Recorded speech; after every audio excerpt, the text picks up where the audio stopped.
Kung ikaw, makikita mo yung ex mo, ano yung sa Ano tingin yung, mo? oo. Ano yung gagawin mo o ano yung sasabihin mo? Ano po, parang babalik po ako eh. Magre-relapse ka! So, kala ko ba, okay na. Akala namin Nailabas mo na lahat. Oo. Bad breakup ba yung sa inyo? Hindi naman po ganun na bad breakup po kasi parang yung nabisi lang po ako tapos wala na pong time. Kaya ganun po. So ikaw ba ang nakipaghiwalay? Siya po. Siya wala kasi na wala akong kang oras. time sa kanya. Pero kung sakaling ba, inaantay ka lang ba niyang bumalik? Ganyan ba yan? Opo, nagchat-chat pa rin po siya.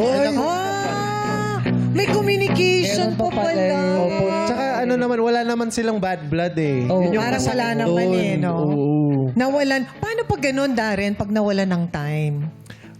Ganun po talaga minsan, lalo na yung generation natin ngayon, career-driven yung karamihan sa mga Gen Zs, mga millennials. So, it's all about priorities talaga, Chang. Oh, alam mo sino magaling mag-advise dyan? Sino po? Si Ate Regine. Ate Regine! Ate Regine! Galing ba? Sa tingin mo, anong magandang i-advise dito kay Eliza? Kasi nakipaghiwalay daw siya sa Ay, Mama ex Reg. niya. Kasi wala daw siyang time. Oo, nawalan lang ng time, pero okay pa Teka, yata. ako para sa akin, may feelings pa ba sila sa isa't isa? Meron po.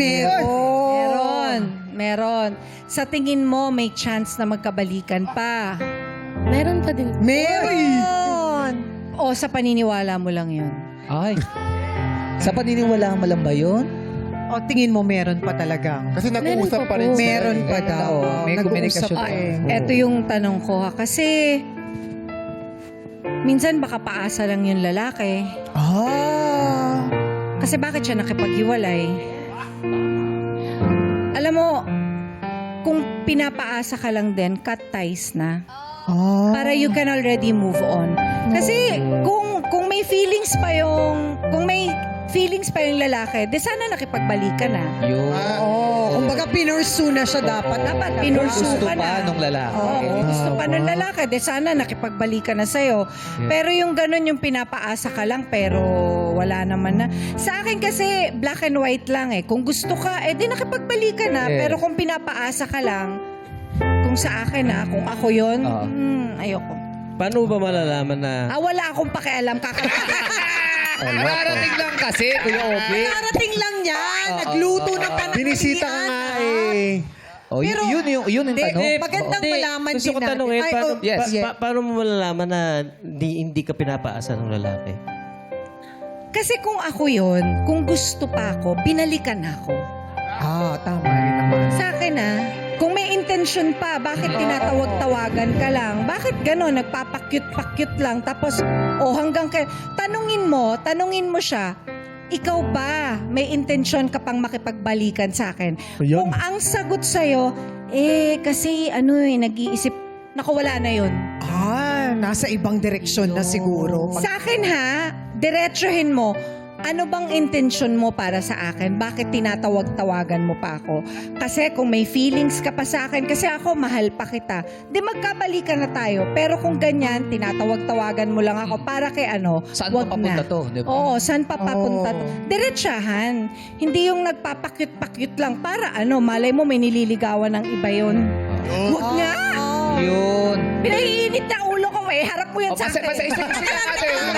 Pag-uusapan lang. Pag-uusapan. Nananawagan po kami. Gusto ko lang sabihin, ate, yung buhok mo, bumata ka ng 20 years. Yes! Kaya yung Napaka-fresh. katabi mo naka-dark blue, kala ko tito mo yan, ha? Ay! Ay, grabe ka! Ito mo naman yung suit ko. Okay. Baget? Outfit check. Hindi, babe ko to babe ko. Sus naman. Yung isa, kung babe mo yan, yung katabi mo isa, ano siya? Babe Denbo. sorry. In the city. Babe in the city. Aray! Grabe naman. Pero totoo yung sinabi ni Mama Reg, baka binabreadcrumb ka lang. Breadcrumb pala yun. Oo nga eh, ini-entertain ka pa niya rin. Sabi mo na may communication Ano kayo. ba yung Pero saan sinabi ba niya? punta? Gusto niya po umiwas na lang po.